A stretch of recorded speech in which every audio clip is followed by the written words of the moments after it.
Day one. Oh no, wait. Daily Dose with Robert Cochran and Susan Scarlett. And I'm curious about something about day one that's maybe in your mind. Yeah, well, it's always kind of dangerous to start unpacking here because where does it go? Um, Day one historically is a 3-year-old program at this point, and it has evolved in ways far beyond that I thought it would have. From a lark to oh, I guess I have to do this, to again being informed so deeply by the responses of the people doing it and then bringing all that back together into my process, which is now writing the book. Okay. And that's where I'm at right now. And I've been really struggling with this book. I mean, it's been a sloth. It's been a fight. Never written a book, written many screenplays. I should take that back. I've written children's books, none of which I published, but I've written them and I finished them. This is different. And it incorporates both what I call my DIY MF PhD, the process of developing the program through the doctoral program. And then, and I don't know, and I won't know until I get this out, some feedback from you and many others. It's about what running this version of the program is. And I don't know if it's a separate book. I don't know if it's like that's a teacher's version or like a workbook version. And then there's this, or if they really are a single book. So I could be writing one or 1+1 right now, but that's where I am. And it's fascinating to And, listen to you all. and is it Parkinson's prison or is it the prison of life or a Yeah, broader? so good question, right? Because we had the talk up in Vancouver where it was, the personal prison, and in that case, it was the improv journey to escape, but the hero's journey to escape. We've talked about, we can put this forward now, a rebrand, incorporating yes and for life, which I think is coming at some point, so that we expand beyond Parkinson's.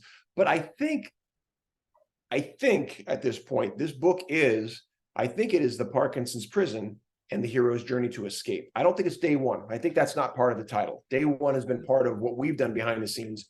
I think the writing program as it evolves probably won't involve day one. Day one has always been at its heart, for those who don't know, because I get this occasionally, having to do with the day of diagnosis and how significant that day is for most people.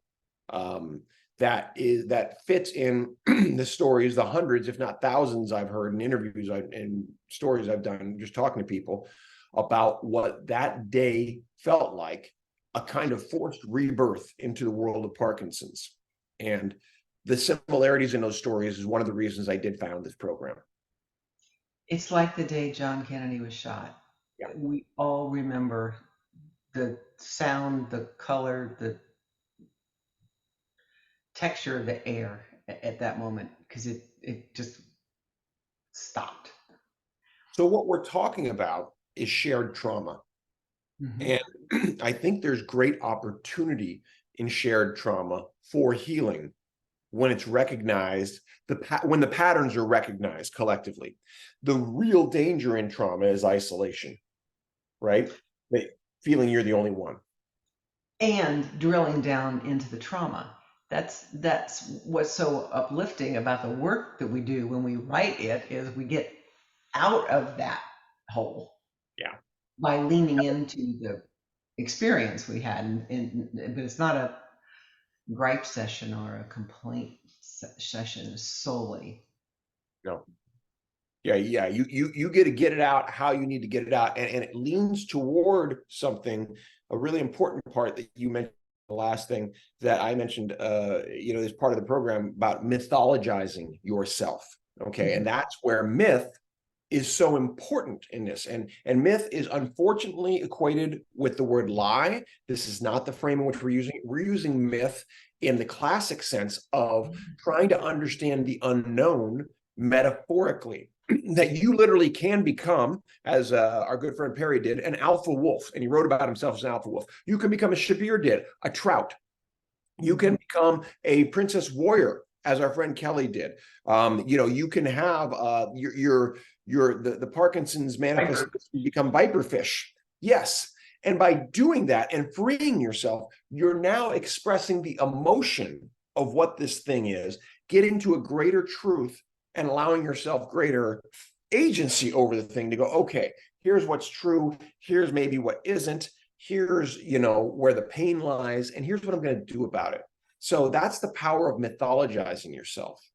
Robert, when we got up to the ordeal, which is when we have the moment when we have to face the real hard thing, I shifted into third person. It was so hard to imagine literally going there Right. that I was telling the story from outside in, and I was named. I had a name. It wasn't me. There was no I in the story. It was Right. Sunshine was what I called myself, and the people I was traveling with were peppering me with these really important questions that for all these years I haven't had the courage to ask myself.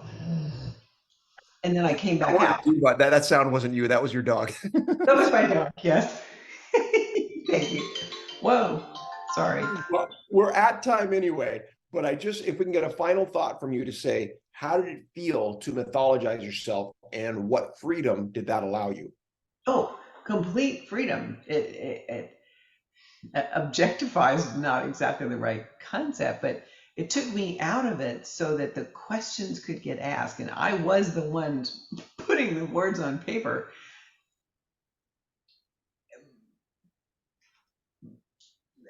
It was an opportunity to do that.